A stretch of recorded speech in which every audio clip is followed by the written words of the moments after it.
Students, exercise number 11.8 question number 2 ல second subdivision e power minus 4x sin 2x integral value என்னன்னு கேட்டிருக்காங்க. இது e power ax sin bx e power ax sin bx ஃபார்மேட்ல இருக்கு. அதுக்கான extension result is this. so இந்த ரிசல்ட்டை பார்த்து நம்ம காப்பி பண்ணிட்ட போதும். given question நான் i அப்படி சொல்லி டெவலப் பண்ணிக்கிறேன். ஓகே, இந்த given integral இருக்கு, அந்த given integral நான் i அப்படி சொல்லி எடுத்துக்கிறேன். therefore இதோட ரிசல்ட் எப்படி எழுதலாம்? here value of what is a உடைய வேல்யூ என்ன? e power ax. a க்கு வேண்டிய இடத்துல இங்க -4 இருக்கு. a க்கு பதிலா -4, b க்கு பதிலா sin bx. sin b க்கு பதிலா 2 இருக்கு. அப்போ 2x. value of b equal to 2. அப்போ இதோட ஃபைனல் ரிசல்ட் என்ன எழுதலாம்? given integral i is equal to இதோட எக்ஸ்டென்ஷன் வேல்யூ இங்க இருக்கு. இப்போ e power ax. a க்கு பதிலா -4. -4x divided by a square plus b square. a க்கு பதிலா -4 square plus b க்கு பதிலா 2 square. bracket குள்ள a sin bx. a க்கு பதிலா -4.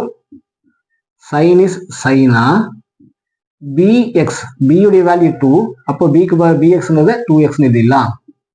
minus is minus b உடைய value 2. cos is cos.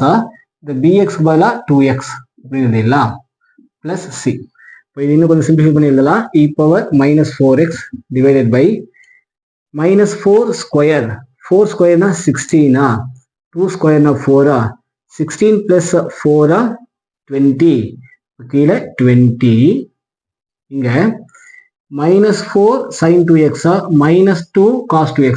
ரெண்டுலையுமே minus காமனா எடுக்கலாம். மைனஸ காமனா எடுத்துடலாம். ஓகே, முன்னாடி எழுதிட்டேன். மைனஸ் காமனா எடுக்கலாம். சிமிலர்லி இங்க 4 இருக்கு, அப்போ இங்க 2 இருக்கு.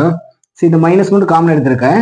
ஃபர்ஸ்ட் டேர்ம்ல 4 இருக்கு, செகண்ட் டேர்ம்ல 2 இருக்கு. அப்போ 2 வந்து நம்ம காமன் எடுக்கலாம். இந்த 4ல இருந்து நம்ம 2 காமன் எடுத்துட்டா 2 எடுத்து முன்னாடி எழுதிடுறேன். 4ல இருந்து 2 எடுத்துட்டோம்னா 2 sin 2x னு இருக்கும். இந்த -2 காமன் எடுத்துட்டோம். சரி, -2 காமன் எடுத்துட்டோம். வெறும் cos 2x இருக்கும். Plus cos 2x. டவுட் இருந்ததுன்னா உள்ள வந்து கிராஸ் மல்டிப்ளை பண்ணி பாரு, ரிசல்ட் சரியா இருக்கும். சரி, -4 sin 2x -2 cos 2x. நான் இங்கிருந்து -2 வெளியே எடுத்துட்டேன், -2 வெளியே எடுத்துட்டேன். அப்போ உள்ள +2 sin 2x +2 sin 2x இருக்கும். இங்க -2 வெளியே எடுத்துட்டேன்னா +1 cos 2x is cos 2x னு இருக்கும். இந்த 2க்கும் இந்த 20க்கும் கட் பண்ணா 10 times.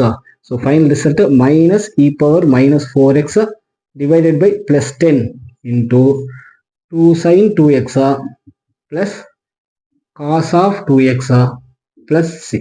நீ ரிசல்ட்டை இந்த ஸ்டெப்ல முடிச்சாலும் அக்ரீட், இந்த ஸ்டெப்ல முடிச்சாலும் அக்ரீட். Okay, right.